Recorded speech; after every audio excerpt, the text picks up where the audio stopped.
Salam alaikum Zulflaoun, bonsoir. La condamnation à 7 ans de prison de Christophe Glaise ne se limite pas au cas d'un journaliste entré sans accréditation. Elle révèle de manière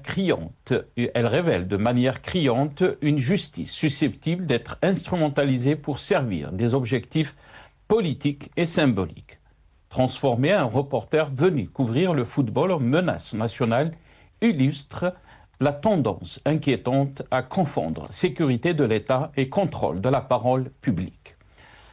Le réquisitoire du parquet qui évoque l'apologie du terrorisme et la menace à l'unité nationale repose sur des éléments dépourvus de preuves tangibles. Pas de fichier incriminant, pas de documents militants, aucun lien avec le MAC et même l'organisation elle-même n'a montré aucun intérêt pour Glaise. Malgré ces faits, la justice a choisi de confirmer la condamnation, démontrant que l'institution peut se plier aux perceptions politiques plutôt qu'aux principes élémentaires de proportionnalité et de présomption d'innocence. Ce procès met en lumière un phénomène préoccupant. La justice peut devenir un outil de communication et de dissuasion, envoyant un message aux journalistes, aux observateurs étrangers et aux citoyens, en criminalisant un comportement qui relève normalement d'une infraction administrative. Travailler sans accréditation, elle envoie un signal clair. Informer peut être interprété comme un acte de subversion. Cette instrumentalisation fragilise la crédibilité de l'institution judiciaire et menace la confiance du public dans l'état de droit. Mais le procès Glaise laisse déjà une impression durable, celle d'un tribunal qui a voulu faire un exemple plutôt que de juger avec équité et qui révèle combien la liberté d'expression et la presse indépendante peuvent être vulnérables face aux calculs politiques. Nous débattrons avec nos invités juste après cette petite intro.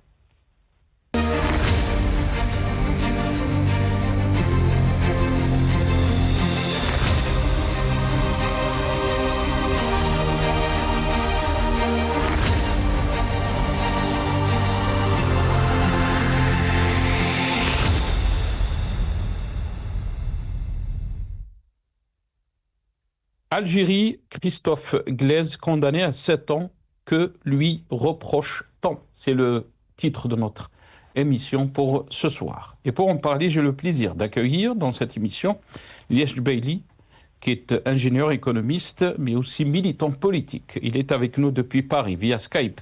Liège Bailey, bonsoir. Merci beaucoup d'avoir accepté l'invitation. Marhaba bik, c'est Liège. Bonsoir Nasser, merci pour l'invitation et je remercie l'équipe Maralébia qui assure la couverture et puis je salue aussi votre invité. Merci encore pour l'invitation. Teksa.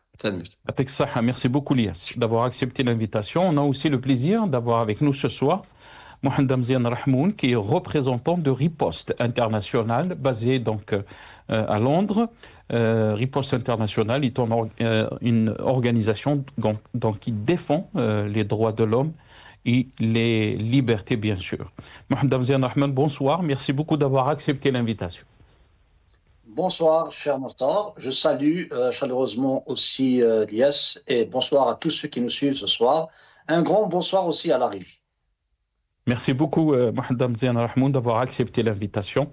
Donc, avant de rentrer dans le vif du sujet de ce soir, comme d'habitude, quelques titres de la presse nationale, mais aussi internationale, mais surtout donc la presse française qui a réagi donc à cette condamnation du journaliste français Christophe Glaise. On va commencer avec Maghreb émergent, nos amis de la régie, que je salue bien sûr.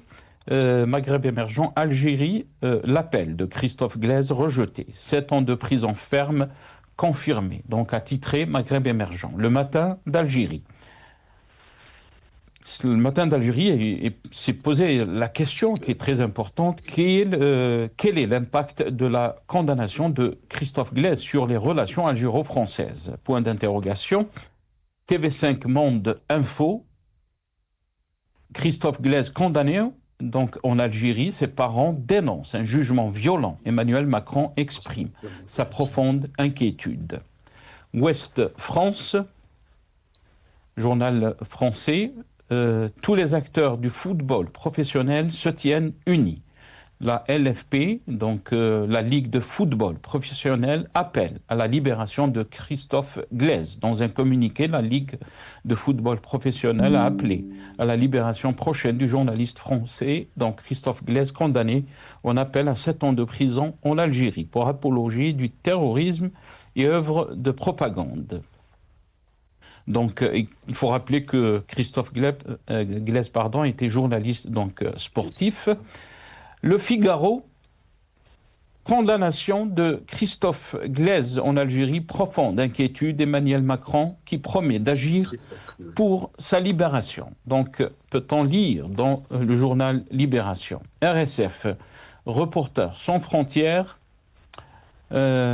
Christophe Glaise, peine de 7 ans de prison confirmée contre le journaliste sportif. RSF dénonce une décision consternante. Donc, peut-on lire sur le site de RSF, Reporters sans frontières. Le Figaro et le ministre de l'Intérieur français, j'ai été invité, j'ai répondu à mon homologue que je m'y rendrai. Laurent Nunez confirme donc son souhait d'aller en Algérie malgré la condamnation de Christophe Glaise. On va revenir aussi sur les tweets ou les Ali Bourkhleuf, si c'est possible, nos amis de la régie, voilà. Donc, avant de lire ce qu'a posté Ali Bourkhleuf, journaliste, rappelons-le, sur X, anciennement donc Twitter, le communiqué de l'Élysée. Avant ça, donc Emmanuel Macron a fait part, jeudi 4 décembre aujourd'hui, de sa profonde inquiétude à la suite de la condamnation en appel du journaliste français Christophe Glaise, détenu donc en Algérie. Et là, je cite Emmanuel Macron, « Nous continuerons d'agir auprès des autorités algériennes pour obtenir sa libération et son retour en France dans les plus brefs délais. » Donc, a affirmé Emmanuel Macron dans un communiqué de l'Élysée. Ali Bourkhleuf, comme vous êtes en train de le voir sur nos écrans, j'ai assisté au procès de Christophe Glaise, a écrit donc Ali Bourkhleuf, journaliste. Nonobstant mon métier, je dois dire que c'est révoltant de voir un innocent condamné à une si lourde peine juste pour des échanges WhatsApp qui sont anodins. Aucun élément à charge, aucun acte répréhensible, puis le couperet tombe, a écrit donc Ali Bourkhleuf. Khaled Drarni, journaliste représentant de Reporters sans frontières pour l'Afrique du Nord, a écrit « Christophe aime son métier. Il aime aussi l'Algérie avec sincérité, avec passion. Aujourd'hui, il ne mérite qu'une chose, sa liberté, car un homme innocent n'a rien à faire en prison », a écrit Khaled Drarni. Et on finit avec le tweet de Manon Aubry, eurodéputée France Insoumise. Le journaliste Christophe Glaise est détenu injustement depuis 5 mois en Algérie. La cour d'appel de Tizi Ouzou a alourdi donc sa peine à 7 ans d'emprisonnement pour avoir uniquement fait son métier. Sa libération est une urgence.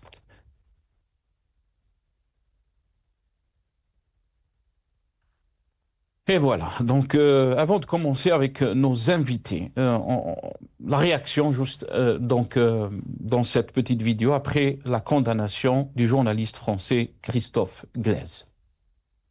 Oui, Christophe Glaise est donc condamné à 7 ans d'emprisonnement. C'est 3 ans de moins que ce que le représentant du parquet avait requis en milieu d'après-midi devant la cour criminelle d'appel. La justice a donc considéré que le reporter français n'était pas venu en Algérie pour accomplir un travail journalistique, mais pour commettre un acte hostile envers le pays. À la barre, Christophe Glaise a pourtant demandé pardon, reconnu des erreurs journalistiques. Il a réclamé la clémence pour pouvoir retrouver sa famille. Sa famille, elle, qui espérait une issue favorable. Ce soir, Christophe Glaise reste donc en prison. Il a déjà passé 5 mois en détention. Un pourvoi en cassation est possible, mais cette condamnation définitive lui ouvre aussi une autre voie, la possibilité d'une grâce présidentielle s'il en fait la demande. Voilà. Mais on va écouter aussi l'avocat de Christophe Glaise dans ses déclarations. On écoute l'avocat Emmanuel Daoudi, donc l'avocat de Christophe Glaise. Ce que j'ai à dire sur ce verdict, c'est qu'il suscite chez les avocats comme chez la famille de la consternation, de l'incompréhension et de la sidération.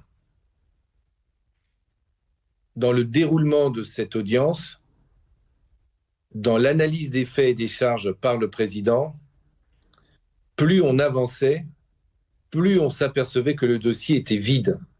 Sur le déroulement de l'audience, sur les éléments du dossier, sur les réponses qui ont été apportées par Christophe Glaise, sur ce qui s'est passé à l'audience, plaidoirie comprise, rien ne justifie une telle condamnation. Voilà, Emmanuel Daoud, pardon, j'ai dit Daoudi, l'avocat de Christophe Glaise que vous venez donc d'entendre dans cette petite vidéo. On va aussi vous faire passer les témoignages de ses parents. Comment a-t-il accueilli ce jugement? Vous étiez à quelques mètres de lui au moment où il a été prononcé? Oui, c'était en deux temps parce que comme c'était en arabe, nous on a compris avec la rangée devant nous, c'était que des avocats confrères algériens qui nous ont dit c'est la même condamnation. Mais lui, il voyait bien la tête de ses avocats, mais il comprenait mais il n'avait pas la encore traduction encore, il ne savait pas ce que... Exactement, Ouais. exactement. Et donc, quand il a eu la traduction, il était assis, il avait le visage blême et il n'a pas flanché. Il est resté tendu, il a levé les yeux au ciel et voilà, il est resté comme ça, assis, sans rien dire, bien sûr. Eh bien, en tout cas, on va relancer de manière extrêmement forte la mobilisation. On va demander aux autorités françaises de s'investir peut-être encore plus fortement pour la défense de Christophe, parce qu'en fait, on s'est bien rendu compte que ce qui se passait dans l'audience n'était qu'une petite partie Oui, du jugement. Du jugement, Donc, comme s'il y avait une négociation en coulisses, quelque chose d'autre qui se tramait. C'est ça que vous voulez nous dire, Francis Godard? Oui, le délibéré a duré 1h20 à peu près. Et on se disait qu'un délibéré avec les trois juges durant 1h20, c'est qu'il se passait quelque chose, c'est qu'il y avait des échanges téléphoniques. Voilà, témoignage donc de la mère de Christophe Glaise et le beau-père donc de Christophe Glaise. Je vais commencer avec vous, Liash Jubaili. Quelle est votre réaction donc par rapport donc à cette condamnation du journaliste français Christophe Glaise? Quelle lecture peut-on faire après donc la grâce qu'a eu Boualem Sansal? Tout le monde commençait à parler que peut-être Christophe Glaise aussi sera gracié. Mais le verdict donc est tombé. Liash Jubaili. D'abord, tout mon soutien à ce journaliste de SoFoot qui n'a fait que son travail. Il n'a pas eu une accréditation pour aller en Algérie, mais il est parti en tant que journaliste qui avait la passion pour le travail journalistique, pour le football. Donc, il a fait son métier. Maintenant, il y a des écarts administratifs ou quelques bugs administratifs. C'est insignifiant. Deuxièmement, tout mon soutien pour sa famille, parce qu'ils quand même, ils sont restés dignes des réponses qui sont quand même la tête, comme on dit, la tête haute et les mains propres. Parce qu'ils savent pertinemment que leur fils est innocent. Leur fils est victime d'une opacité d'un régime algérien, du système algérien, qui fait qu'on est toujours réduit à la spéculation. C'est une consternation totale. Son jugement, ni plus ni moins. Non, cela dévoile un agissement purement politique. Purement politique. Est-ce que la présence de Christophe Glaise en Algérie va mettre l'Algérie en danger? Est-ce que va déstabiliser l'Algérie? Est-ce que soi-disant parce que je fais confiance à Ali Boukhlaf. Qu'on le veuille ou non, c'est un journaliste qui transparent, qui franc, c'est pas un journaliste sans langue de bois, il dit que le dossier est vide. Mais tout le monde sait que le dossier est vide. Même le président de la cour de Tizi Ouzou sait que le dossier est vide. Et c'est nous, tout le monde, nous savons que agissement purement politique, on ne sait pas pour quelle raison. Moi, j'ai une autre interprétation, Nasser. Elle est propre à moi. Je pense, à mon avis, d'y avoir un jeu d'influence du pouvoir au sein du sommet algérien. Au sein du pouvoir algérien, au sommet du pouvoir algérien, il y a un jeu de trouble politique et une guerre d'influence. Qui veut pénaliser l'autre? Qui veut que les relations entre la France et l'Algérie se détériorent davantage? Qui veut même pousser l'Algérie à l'enlisement, à l'isolement international? Parce que c'est une consternation totale. Vous pensez, Elias Jubaili, vous êtes en train de dire, juste donc pour reformuler ce que vous êtes en train de dire, est-ce que vous êtes en train de dire que le procès de Christophe Glaise, sa condamnation, est aussi une lutte clanique? C'est ce que vous êtes en train de dire? Absolument. Absolument. Il n'y a pas d'autre... Nasser. On essaie d'analyser et de voir les choses sincèrement, clairement. Il n'y a pas autre traduction, il n'y a pas autre analyse.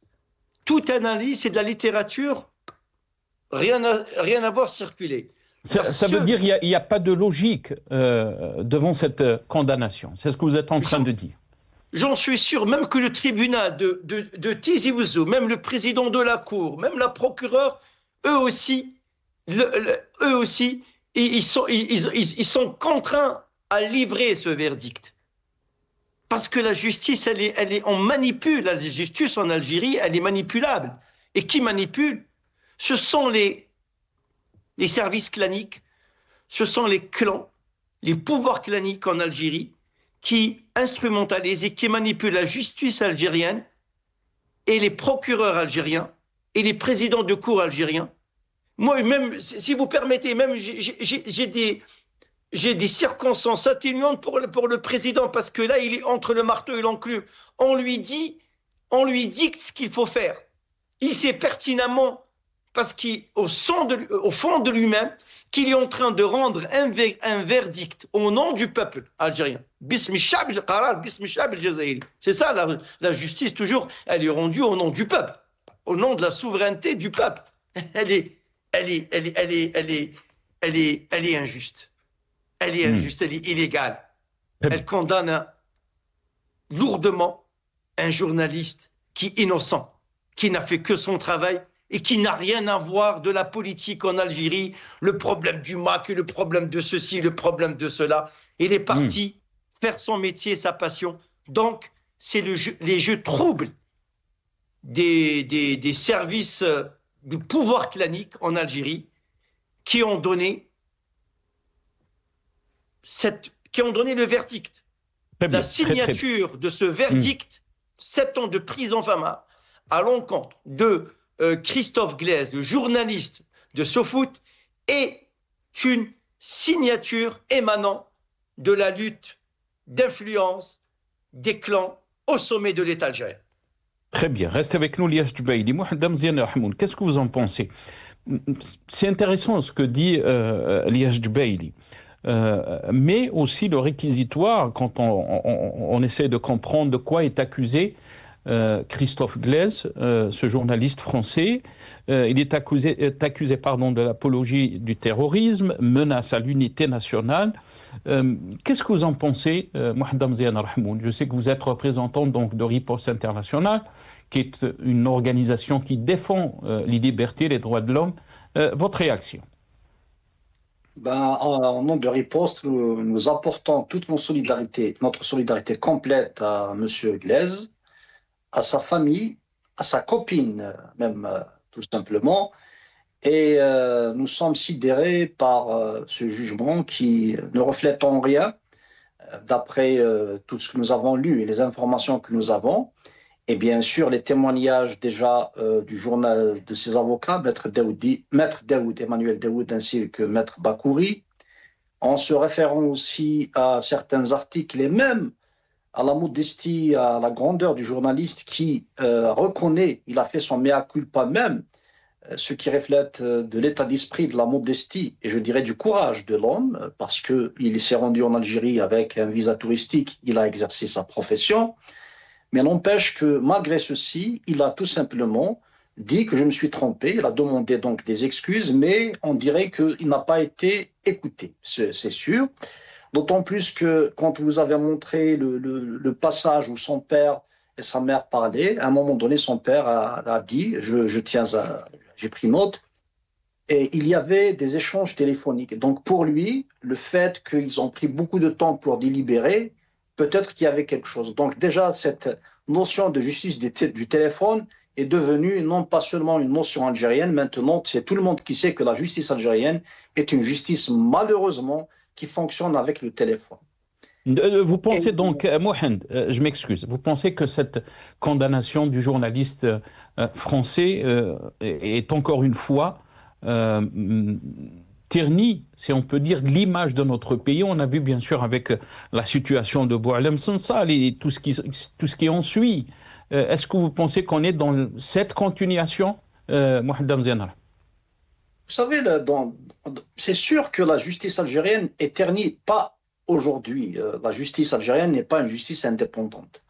D'autant plus que déjà le procureur essaie de donner une condamnation maximaliste avec un dossier qui, si on va réfléchir sérieusement avec beaucoup de bon sens, on lui reproche d'avoir des contacts WhatsApp avec un élément du MAC, alors que le MAC a été condamné avec l'équipe dirigeante d'aujourd'hui, non avant 2019, donc 2015-2014.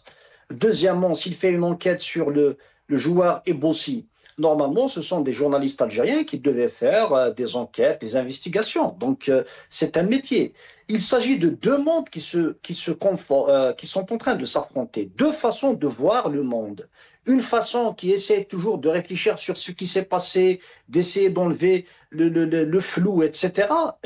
Beaucoup de journalistes en France le font pour des affaires et d'autres. Regardez le sort du président, l'ex-président français. Il y a toujours cette recherche de la vérité et un monde qui, tout simplement, veut que les choses se sont passées, personne n'a le droit de chercher. C'est un message, quelque part, non seulement aux journalistes algériens, mais aussi à tous les journalistes du monde. Tout ce qui se passe chez nous, on le garde chez nous et point à la ligne. Or, justement, et je tiens à le dire, nous l'avons signalé maintenant il y a longtemps, que cette tendance d'une fraction du régime algérien à la radicalité est un fait. Il y a une autre branche du régime qui veut justement qu'il n'y ait pas de cette radicalité, qu'il y ait des relations fluides, etc. Mais elles existent.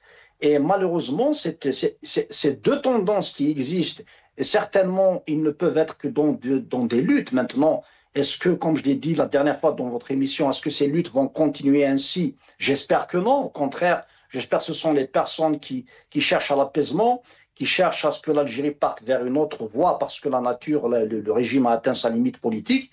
Mais là, on s'aperçoit toujours qu'il y a des journalistes, ce n'est pas la personne de Christophe Glaise réellement, parce que ça pouvait être une autre personne. Juste, ils ont agi pour des choses qui, je tiens à le dire, c'est des interprétations, mais en fait, c'est des interprétations au contraire, si on était logique, qui ne pouvaient pas aller à une condamnation aussi sévère pour des accusations trop graves. Apologie du terrorisme. Donc, pour vous, Mohamed Damziana Rahmoun, pourquoi il a été condamné à 7 ans de prison? Vous êtes en train de dire une condamnation si grave. Elle est lourde de sens, 7 ans de prison pour un journaliste qui est rentré avec un visa touristique, qui essaie de faire une petite enquête sur Ebossé, vous l'avez dit, peut-être des contacts avec des éléments, mais pour lui, c'est dans le cadre d'une enquête footballistique. Ebossé, l'ancien joueur donc, de la GSK, qui est décédé. Pourquoi il a été condamné à 7 ans de prison, d'après vous?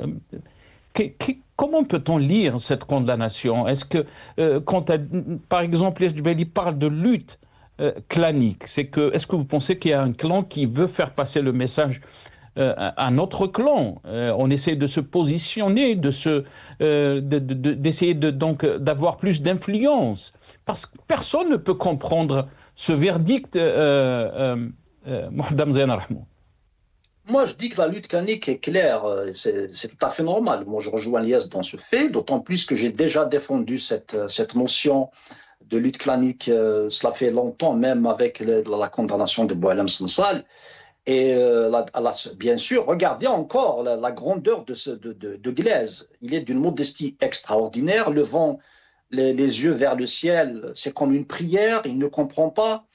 Il ne se fait pas passer pour une légende de prison, n'est-ce pas? Ce n'est pas le cas de Boualem Sansal qui continue dans un orgueil très mal placé, en se donnant il veut se donner une forme de légende qu'il ne mérite pas, mais nous l'avons soutenu quand même, par principe, qu'on le veuille ou pas.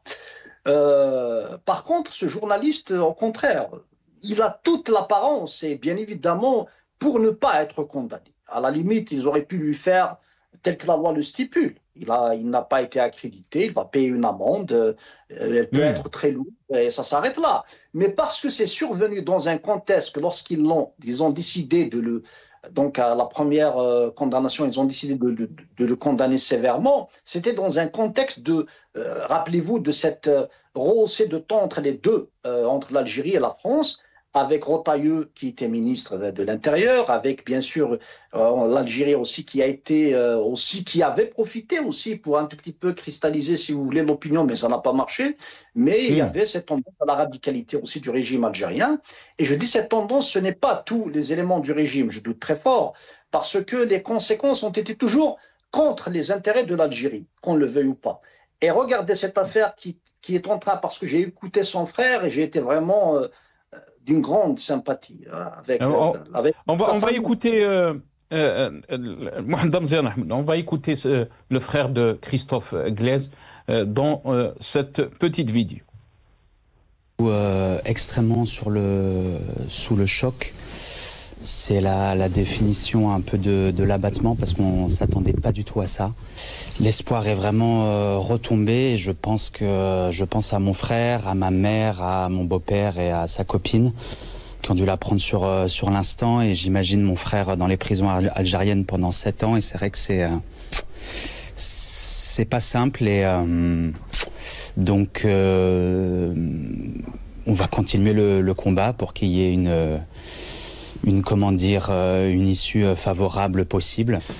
Maintenant, il y a 2 solutions possibles. C'est ou partir en cassation, et c'est une procédure qui est longue, ou de prendre en charge la peine et d'attendre une grâce présidentielle.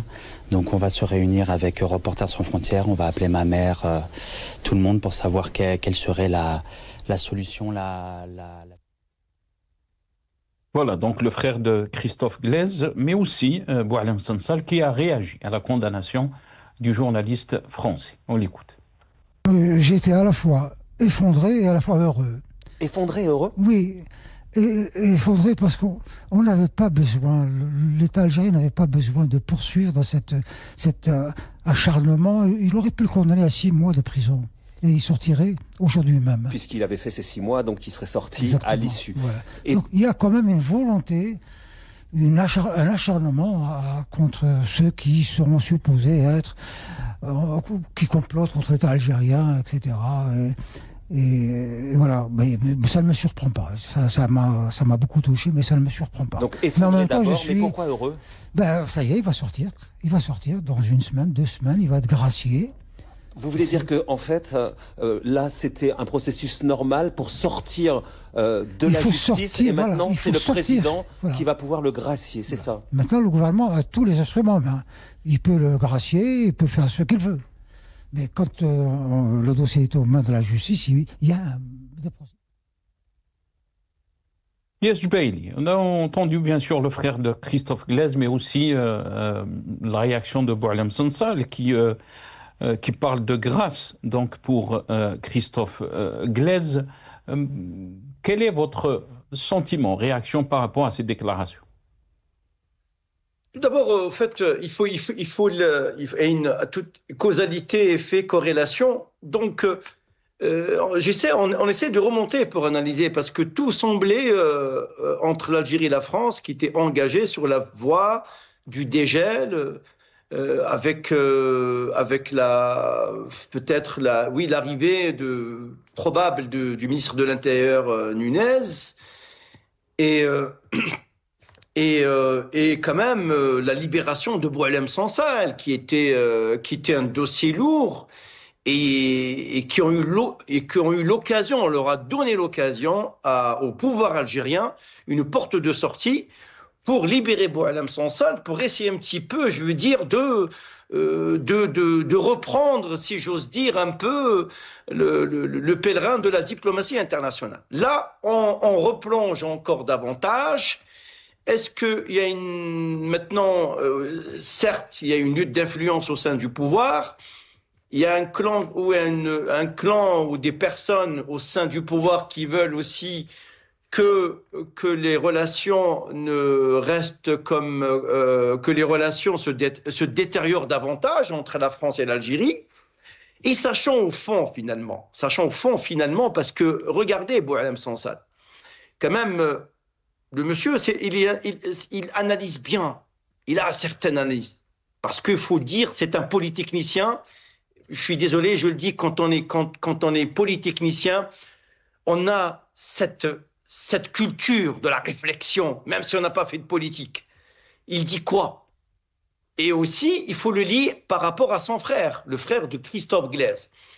En cassation, ça va être encore plus long. Soit forcément, on va se diriger vers une grâce présidentielle. On a l'impression à chaque fois, on charge la barque sur M. Tebboune.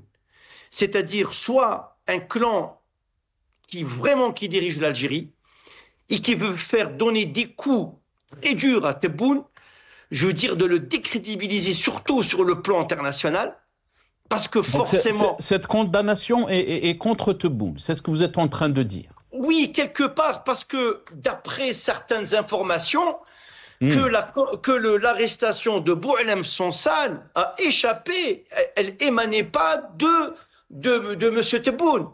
C'était Nasser El-Jen qui a décidé, comme lui, il était le patron de la direction générale de la sécurité intérieure, qui a décidé et qui a mis Tebboune et peut-être d'autres clans dans l'embarras.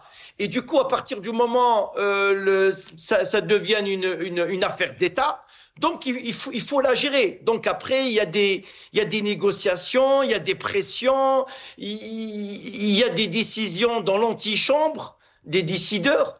Maintenant, Tebboune, qu'on le veuille ou non, veut peut-être des relations un peu plus apaisées avec la France. Parce qu'il a tout perdu.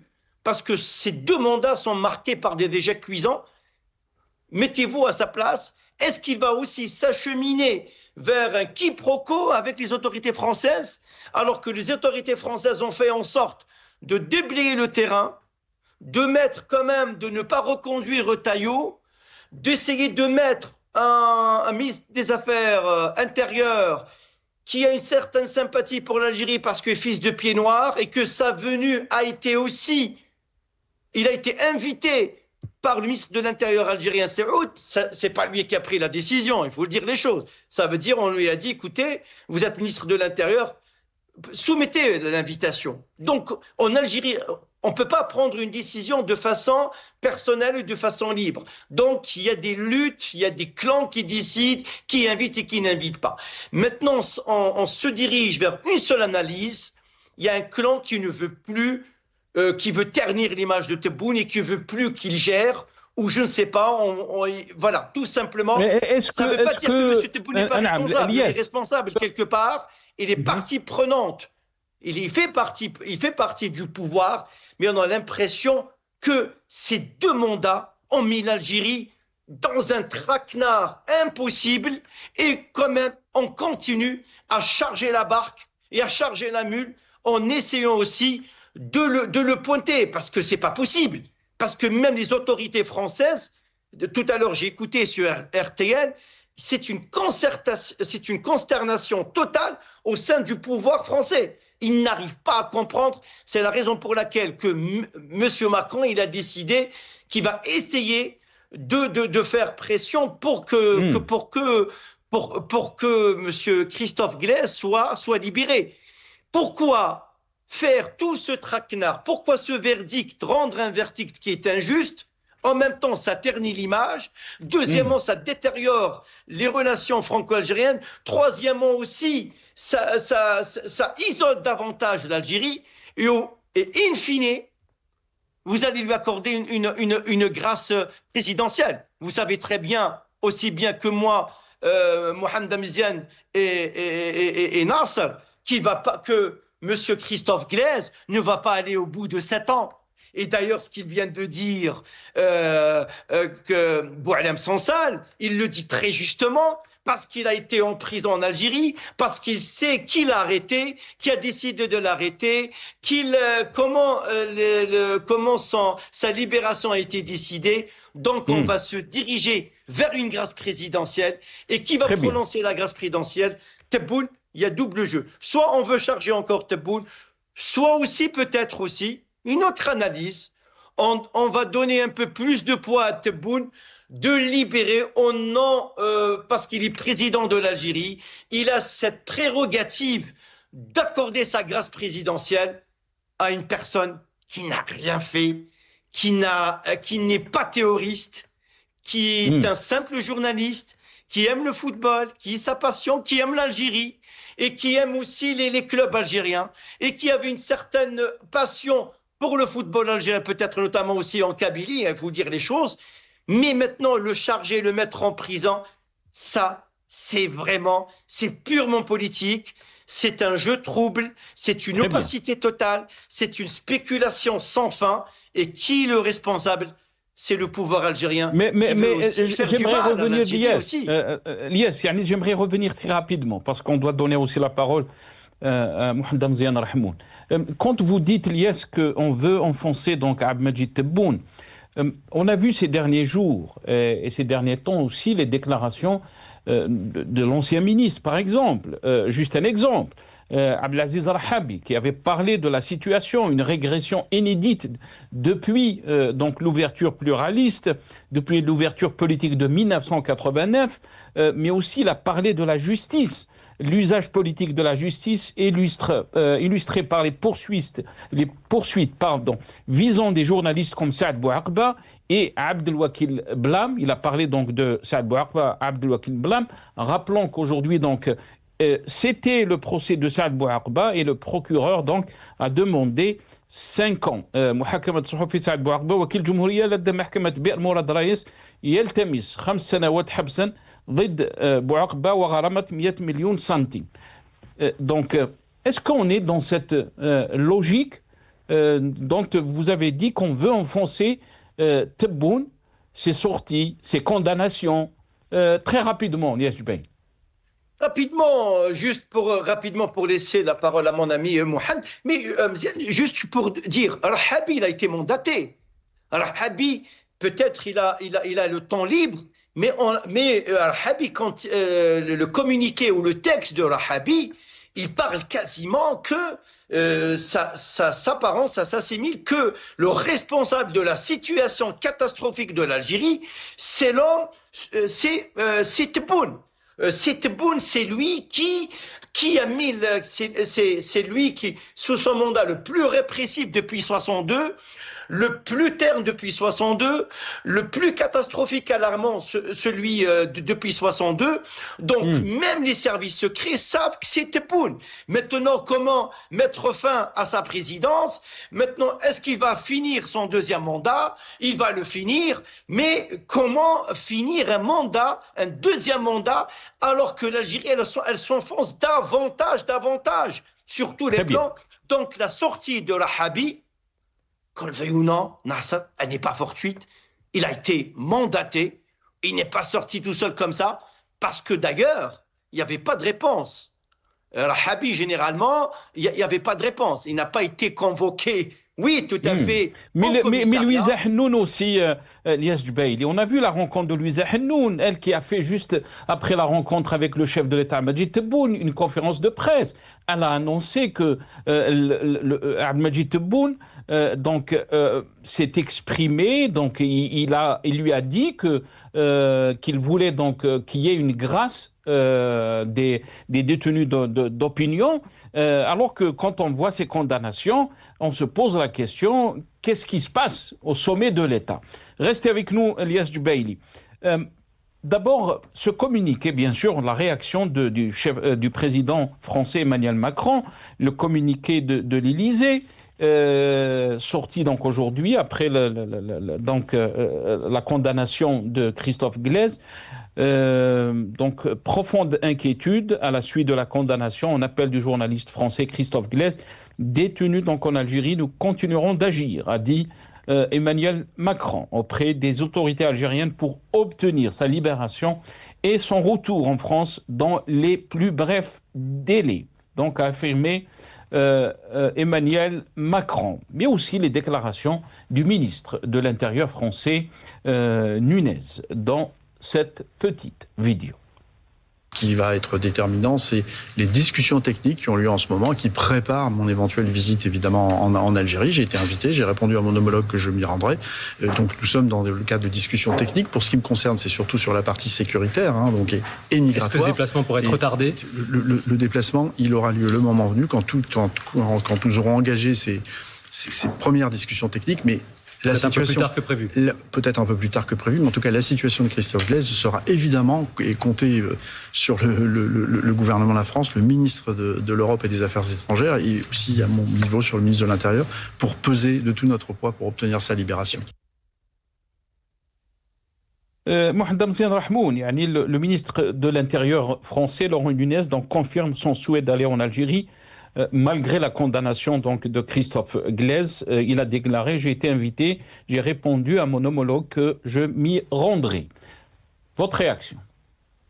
C'est très bien, parce que s'il ne sait pas les problèmes, autant le faire.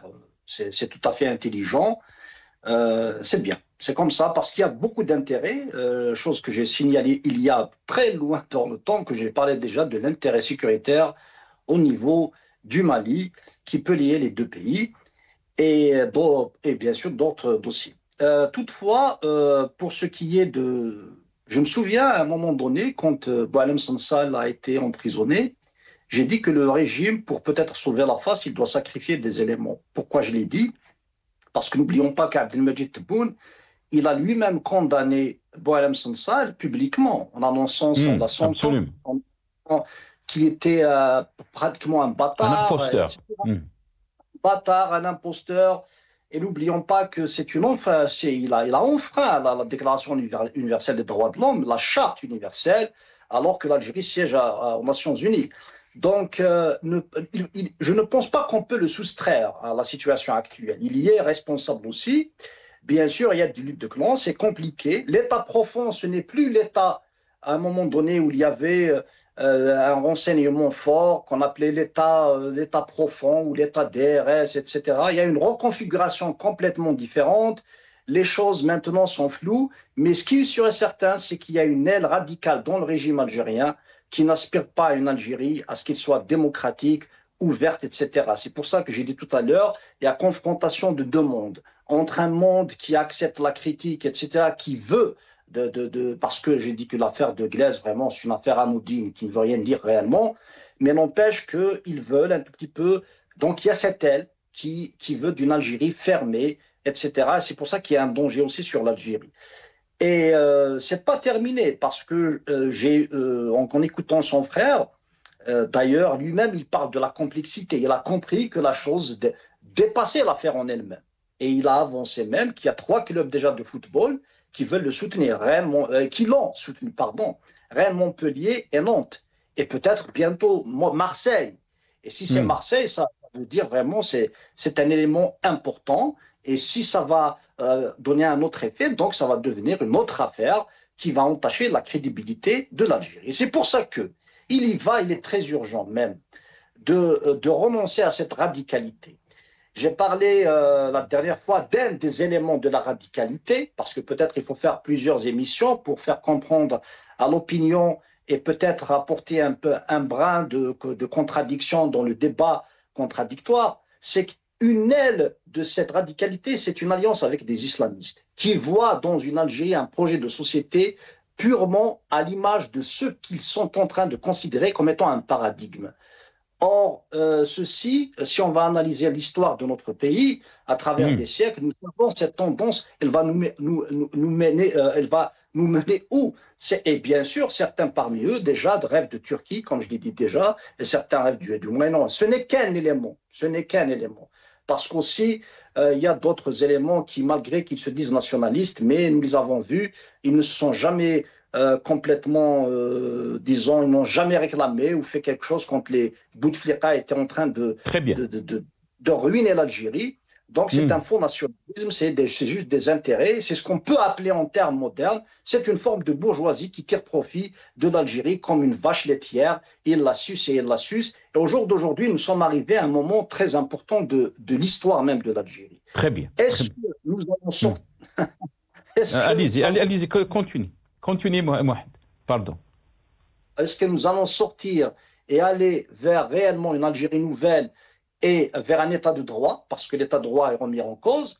Est-ce que ce sont ces ailes radicales qui est en train de mener l'Algérie vers un gouffre qui n'arrange aucunement les Algériens, et ça peut déclencher des phénomènes impossibles à gérer, d'autant plus qu'il y a des phénomènes nouveaux qui apparaissent, il y a des mouvements séparats, il y a des mouvements par-ci, par-là, donc il faut faire très attention. Très bien. Il me reste 2 minutes, 1 minute chacun, Ilyas Jubaili, très rapidement. Je sais que cette question peut-être demande beaucoup plus de temps, mais quand Mohamed parle de radicalité, de la gravité de la situation que traverse notre pays, la question se pose. La radicalité qu'on est en train de voir, cette approche sécuritaire depuis 2019, a exposé notre pays à beaucoup de dangers, que ce soit à l'extérieur ou l'intérieur. La question qui se pose, très rapidement. Ilyas Jubaili, et je termine avec vous 1 minute aussi, Mohamed Damziana. Oui, tout d'abord, je pense que le problème, ça vient de l'approche de la doctrine sécuritaire. La doctrine sécuritaire en Algérie devient de plus en plus incontrôlable, qui ne repose sur rien, et qui fait de chaque personne un terroriste et qui soupçonne toute personne finalement. Donc est-ce qu'il faut pas, ça demande pas une autre doctrine sécuritaire? Est-ce qu'il faut pas une restructuration du concept de la pensée sécuritaire en Algérie? Parce que c'est pas le SMS dans WhatsApp qui va altérer et qui va mettre en danger la stabilité de l'Algérie. Et c'est ça la question. C'est-à-dire aussi la crédibilité du pays à partir du moment où vous avez accordé un visa à un journaliste qui aime le foot algérien aussi. Est-ce que c'est pas une remise en cause de l'administration algérienne? Donc tout ça, je veux dire, tout ceci s'entremêle et le problème aussi, c'est un problème aussi de démocratie. Tant qu'on n'a pas de ces outils démocratiques, je veux dire, c'est la radicalité qui se substitue aux outils démocratiques, c'est la radicalité, malheureusement, qui gère. Merci beaucoup, Ilyas. Mohamed Damziana Rahmoun, très rapidement. Je m'excuse, je sais que j'aurais pu vous donner plus de temps. Très rapidement, 30 secondes. Ilyas, il a résumé, donc c'est bon, je n'ai rien à dire de plus. J'espère que cette situation va changer pour le meilleur, pour notre Algérie, pour tous les Algériens. Voilà. Merci beaucoup, Mohamed. Je m'excuse. Je ne vous ai pas donné le temps qu'il faut. Donc, mais je vous promets que je vais vous donner plus de temps la prochaine fois. Ilyas, il a pris tout le temps. Merci à vous d'avoir participé à cette émission. Ilyas Jubaili, Mohamed Damziana Rahmoun. Merci à vous, chers téléspectateurs, d'avoir suivi cette émission. Qawala khair.